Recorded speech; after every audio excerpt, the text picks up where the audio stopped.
Welcome to Alaska EdVenture, Lessons from the K-12 Frontier, with your host, Dr. Meinert, Superintendent of the Fairbanks North Starborough School District.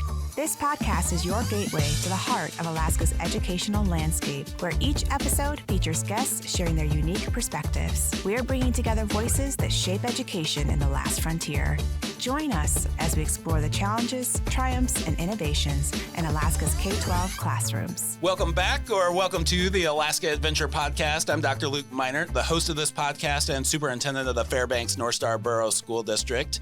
And I'm so excited today to talk about the month of the military child here within Fairbanks and Fairbanks schools, and have some great guests with me that can speak on the work we do with military-connected students and families to ensure that they're successful within our borough and the school district. And so, Georgia and Raul, thanks for coming on the podcast today.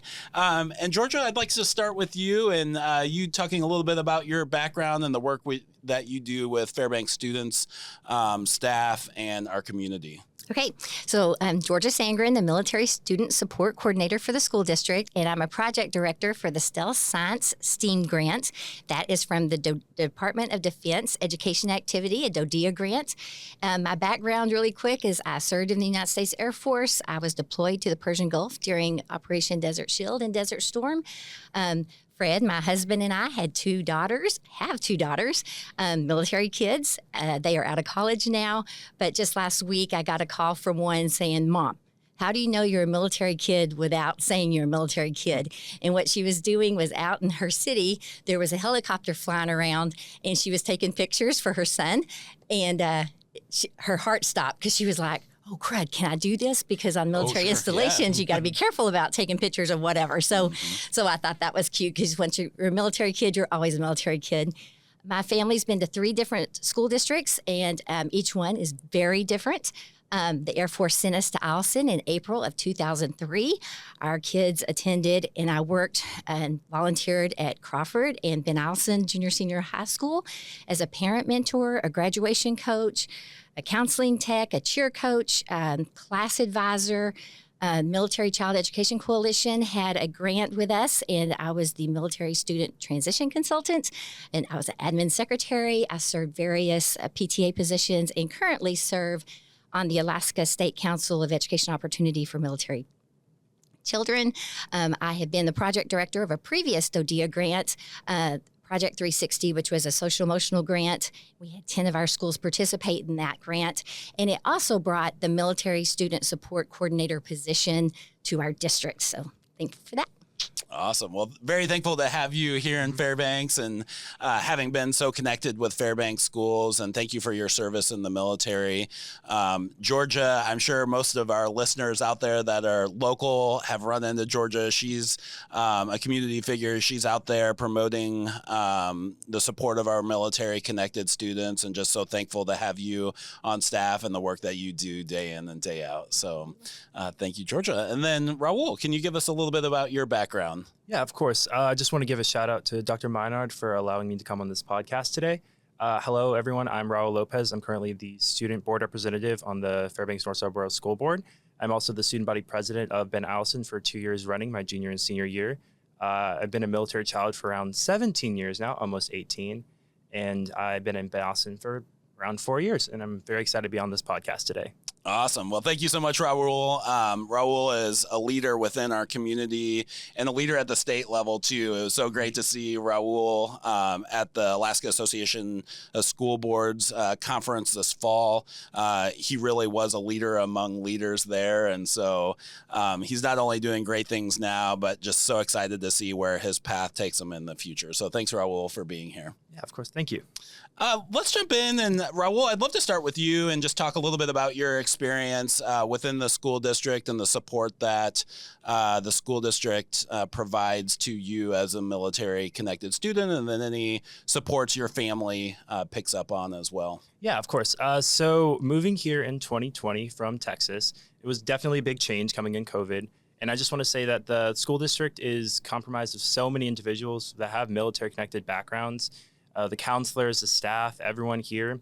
And just coming here, especially with transferring like classes and stuff like that, it's an easy transition. And I think that's one of the key things that I think military kids look forward to when coming to another school is you don't know how easy or hard that transition will be for you. Mm-hmm. So I think that is one of the key things that you can look forward to. You said what my family feels about it. Yeah. So I think it was very interesting. You know, I don't think it was my first choice to come to Alaska. Sure. I'm glad I did, though. I'm very glad I came up here. And I think my family is very appreciative of the opportunities we get here. And I think some of our goals is to take advantage of everything we have here. And I think that this district does a good job to support military children in that way. Great, Raul. Thank you. And Georgia, how about your day-to-day work? Man, you listed a long list of different things that you've been a part of. So what does your day-to-day work look like in terms of supporting our military-connected youth? So our school district has a military-connected student population of 31.8% as of a minute ago. And that includes active duty, Guard and Reserve, DOD civilians, self-identified retirees, and veterans. So we recognize that in every one of our schools, we have a military-connected student in them. And first and foremost, when our military get here, our mission is to make that transition as easy as possible. So bless schools' hearts, they give tours, especially if they can, if they have enough office staff, give tours, answer questions. It could be the 500th time they had the same question on the phone, but they do it with their poise and grace, and we're so thankful for that. I have a military student support Facebook page, yes, and then I also have a tab under the families on our school district webpage that we try to put everything that's important to military families on there: resources, information about school liaison officers, how do you enroll into our school, anything that you could possibly think of, we have it on there. Our school district follows the Interstate Compact of Education Opportunity for Military Kids, aka Military Compact. It's in all 50 states. A lot of people don't know, and when I help military families personally with individual questions about PCSing in, which is a permanent change of station, or when they're PCSing out, they go to their new school going, well, in my old school, they let us have that. And then the new school's like, oh, we don't do that. And then they call us back. And this is where I find that a lot of our calls are when they PCS out and then they're not getting what they need. They'll call us back, and then I'll research their state law and say, okay, well, this is state law. And maybe school personnel at the other end are new and just don't know. We also myself and the school liaison officers give a military education culture training to our school staff and school secretaries every year. We remind them of our state law as well as the principles, so everybody's on the same page on what that entails. And then, so we got military families down Little 48 right now. They want to be in our charter schools, so they can't be here, so I serve as proxy for them. So I go to all the orientations. I attend community events to share resources with our families. For deployments, we have school military family life counselors, so MFLACs that are in 5 of our elementary schools, 3 of our middle, and 3 of our high schools that serve the families, the students, and the staff. We have a lot of military-connected scholarships on our military student support page. I hope you have applied. And but no pressure. But they're many compiled in all branches. We have an interactive map on that military student support page because we found, and this came under that Project 360 DODIA grant, but we found that families would be in the lower 48 and they'd get a house in Sasha and they're going to Fort Wainwright, but they really had no clue exactly what that meant. So when you go on, you'll see where all the towns are laid out, and you click on Sasha, and it will tell you the distance between Sasha to Eielson and Sasha to Fort Wainwright. So parents just have a clue when they're down the lower 48 and they haven't seen it yet. So there's that.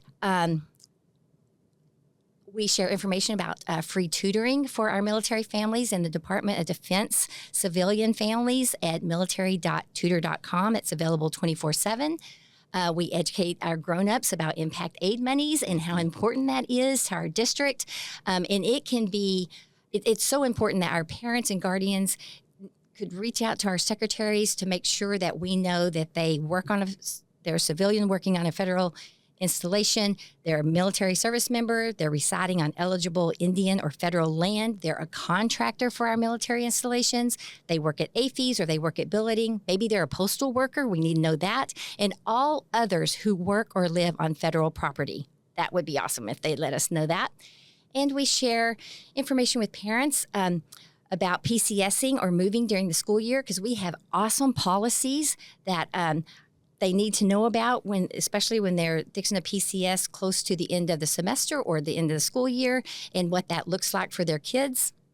So that's pretty important. And we recognize the class of 2024 as they enlist in the U.S. military or military academies.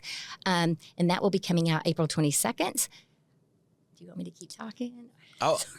It's whatever you want. I got more, but you're doing great. I think we could fill up an hour with all the resources that Georgia provides, which is absolutely amazing. I think for those, hopefully there's some families that are looking to PCS in or up to Fairbanks, and this serves as a resource for them. I think it's great that they can see your face and put a face to a name, and then go check out all those resources that are there for them. We want to make this transition as seamless as possible for our students and families so they find success. We know it's a challenge and a great sacrifice being in the military, and we don't want to add any additional burdens on top of them. And so anything we can do to remove those barriers, we're happy to do, and just so thankful that we've got Georgia and other staff members that are clearing the way for our military-connected students and families. Raul, I'd love to jump to you, and if there are students listening out there that are moving up to Fairbanks here in the coming year, what are some tips and tricks you could potentially give them to be successful here in Fairbanks? Ooh, that's a really good question. All right, so Fairbanks, Alaska is just, first off, it's extremely cold up here. You're going to need to buy a lot of cold weather gear, and also be prepared to understand that traveling is a very essential part of living in Alaska. You're going to have to experience as much as you can up here. I think, traveling throughout the state is really difficult sometimes. You have to be prepared for that. You have to be prepared to make yourself go outside, get new experiences, understand what's going on, because sometimes you get stuck at home during the wintertime and it just gets you can get depressed, and it's hard for students sometimes. So you need to get outside and force yourself to join clubs, activities, anything you can do to make yourself involved.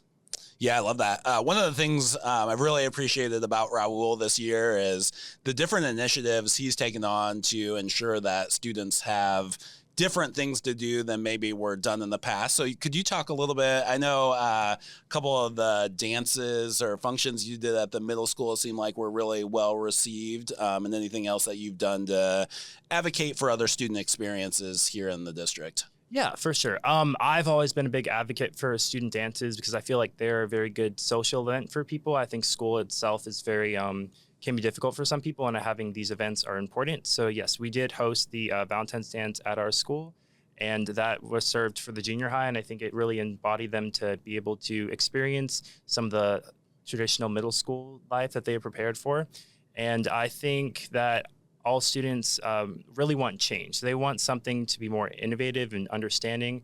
And I think I've talked to you before about possibly having, boys volleyball and just different ways that we can get more people involved, because I know they do have boys volleyball at the middle school level, and just ways that we can have more students in sports, because I know that in Alaska it's very difficult to have sports outside. So having more creative and understanding ways of having sports indoors would be a good way to do that.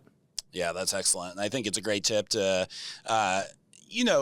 realize that we do live in a dark and cold environment. But a lot of times, people from outside of Alaska, they think we live in an igloo or something, and we don't have a lot available to them in terms of student activities. And so I'm just so proud of Raul for engaging in what our district has to offer, and then trying to add additional activities on top of that. And so we really do have a wide range of student activities available for families and students. Your traditional sports, baseball, football, basketball, great music and theater opportunities, debate, drama, lots of different things. Student council is something Raul is heavily involved with. Raul, could you talk a little bit about the big statewide student council conference you guys hosted this fall? Yeah, of course. So we had our Alaska Association of Student Government, which is considered ASOG, is what we call it. It was hosted, I believe, the 13th to the 15th of October, and it was hosted at West Valley. And basically, OSOG is a conference that allows all the state student governments or anyone that wants to come together and really talk about issues that are going on in our state. And we write resolutions and we pass them. So basically, it's like a miniature government that our students run, and it's student-led. So I think OSOG is super important. It allows students to usually use their voice to make a difference in their state.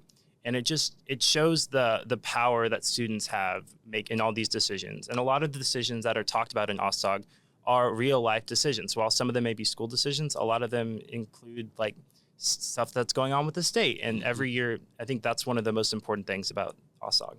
Oh, also, our next Alaska Association School Student Governments Conference is happening in Barrow, Alaska, or Utqiagvik, sorry. And I believe it is later this month. So I'm very excited to go. That's amazing.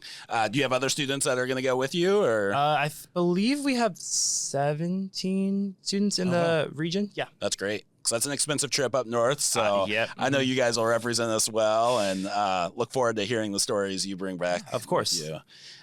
Georgia, I want to talk a little bit about Purple Star Schools and what Purple Star Schools are, the application process around it, and then maybe some upcoming events this month in relation to Purple Star Schools. Okay, so Purple Star Schools is a recognition for schools that show a major commitment to our military students and families. So the Purple Star application asks for activities that are conducted throughout the year from the school.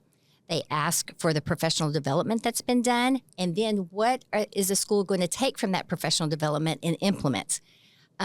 It asks about all the activities that I told you about the PD. It also requires a military page, a Purple Star point of contact in the school, so that person answers any questions that military families have. They're welcome to call me, but this is how this works. And also, the school has an active welcoming committee. Got to have that. And just the school supports of events and activities and ongoing programs that they do. So they apply, and then on April 27th at 10 o'clock at the Pioneer Park Centennial Center's Theater, there will be students who's going to announce the 2024-2027 cohort. So we're so excited. So it's free. Everybody's welcome to come. And then you want me to go into right after that? Yeah, that'd be great. Okay, and then right after that, on April 27th at 11 o'clock is a day in the life, ... full steam ahead activity fair. So military vendors, resources, booths, and as well as civilian all come together, and they all have STEAM activity to do. We have STEAM giveaways for kids after they go get their little passport stamped. And it's just a very fun event, free.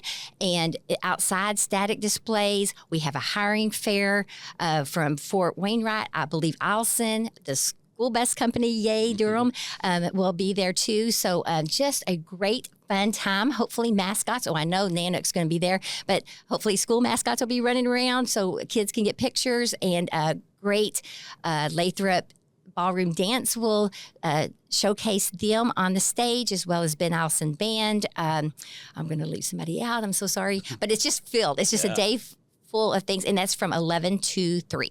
11 to 3. All right. Get out there and help support that event. I'm looking forward to it. I think it's going to be amazing, and I know my family is going to enjoy being a part of that. Georgia, can you talk a little bit about how many Purple Star schools Fairbanks North Star Borough School District has, and how many Purple Star schools are designated around the state? Okay. So there's 12 from Fairbanks, North Star Borough School District. Mm-hmm. And then around the state, I can't remember the number, but truly it's about the application process, and the committee looks at it, and it's a yay or it's a nay because, the qualifications wasn't met. But Fairbanks is doing really good because our schools are doing really good. Mm-hmm. Bless their heart. So So we'll see. Sorry about it on state. Oh, sorry. Yeah, I put you on. Sorry. I put you on the spot for the exact not number. Not that I just care about us, but I just remember the last time I looked, Fairbanks definitely had the vast majority of Purple Star schools. So that's something that I'm really proud of as the superintendent. And then, our leaders across the school district being willing to put that application process together and then carry it out in their schools, right? It's one thing to do it on paper, but then do it day in and day out at their schools. One of the things I really appreciate seeing when I go to schools, our Purple Star schools, are the student ambassadors or the student-led tours. Could you speak a little bit about that? So that's that welcoming committee. Yeah. So schools, so can I just say a school? Yeah, absolutely. So I'll give an example of Anderson Crawford. Yep, so good example. They have a transition center for newly military students and families coming in. And there's other things that go in that transition center, like parents can come eat with their student, and they go into the transition center. They have found that when parents are fixing to deploy or come back on deployment, they use that room to have lunch and try to reconnect. So the transition center, they have a welcome bag, and they have kits, and these kits are like for divorce, grief, deployment, just a kit for kids to try to get through whatever they're going through. And then they have an Anchor for Life, which is a Navy program, but is supported by the United States Air Force. And that is a group of kids that are leaders, and they teach the student body different activities. So they have a assembly the third Friday of each month. And then, last but not least, Miss Ann Kennedy, their school counselor, does a mess hall with the students whose parents are deployed. And MESS stands for Meet, Eat, Support, and Socialize. Oh, how cool is that? Yeah, they have an amazing staff out there, and really I'm glad you called out their program. I think it's one of the very best here within the school district. One of the other things that I think is cool, they have a dummy in there dressed up with all of the different Arctic gear that you might need. And so if you are transitioning into Fairbanks and you don't have that gear yet, they walk you through what's appropriate, because a lot of the things you could potentially buy in the lower 48 that says rated to, X Fahrenheit might not stand up to the conditions up here. And so cool that they walk students and families through that and ensure that they've got proper gear, because our students do go out to recess down to -20 here in Fairbanks, which is pretty unheard of compared to other parts in the world. And but it is important for our students to be out there and active, and if they're dressed appropriately, they handle that just fine. So, Raul, anything else to kind of close us out in terms of support, from the district for military-connected students, or any other pieces of advice that you would give your either current military-connected students or students coming into the Fairbanks North Star Borough School District? Yeah, of course. I think that military-connected students in this district, I would just tell them that it's going to be a change, but military students have gone through a lot of change, and they're very resilient. And that the military, as a student representative on the school board from Eielson, and being a military student, I understand a lot of the issues that are going on, and that I just hope that you understand that everything's up to change, and that the district and everyone is continuing to work better for the military children. And I know that might be hard to see from some people that are not in the district and that are traveling here. But I just hope that everyone can understand the efforts that are being made. And I hope that everyone understands that even though it is very cold up here, there are still stuff to do, and just get out and try to make your high school experience or middle school or elementary school experience the best you can be. Awesome. Well, thank you, Raul. Any final closing thoughts from you, Georgia? Just that when you get those orders and you look at it as an adventure, your kids are going to look at it as an adventure. But if you don't look at it like an adventure and it's like, oh my gosh, what is going on? The kids feel that, and they kind of bleed off on that too. So, but this is a great place, really. Like I told my husband, I was that military spouse that looked at him when we went through the original Eielson gate and said, you have 4 years here. I'm on my 21st year. That's insane Yep. because that wasn't what's going to happen. And I hear that over and over again. I mean, we've got an amazing amount of staff that are retired military that, transitioned up here at one point in time, and they've decided to stay and make this their home. And you see that throughout the community. And so I think that is a testament to the wonderful place Fairbanks is. And just thank both of you so much for coming on today. Raul, you are like wise beyond your years, and I'm just like so excited to see you down the road and what you're going to do. And if there's anything else that I personally can help with to support you along your journey, would love to do that. And Georgia, just thank you for the continued work you do day in and day out to support all of our students, but specifically our military connected students, because we couldn't do it without all of your efforts. So thank you. All right. Well, with that, I'll wrap us up. This was Dr. Meinert and the Alaska EdVenture podcast with two very wonderful guests talking about the month of the military child. Be sure to come out and support the events and continue to support our military service members. And to our military service members, current and retired, just thank you so much for your service. And just so proud that I live in a community that supports our military connected students and families. So thank you. Thank you for embarking on this Alaska EdVenture with us. Hit that subscribe button and we'll meet you on the next episode.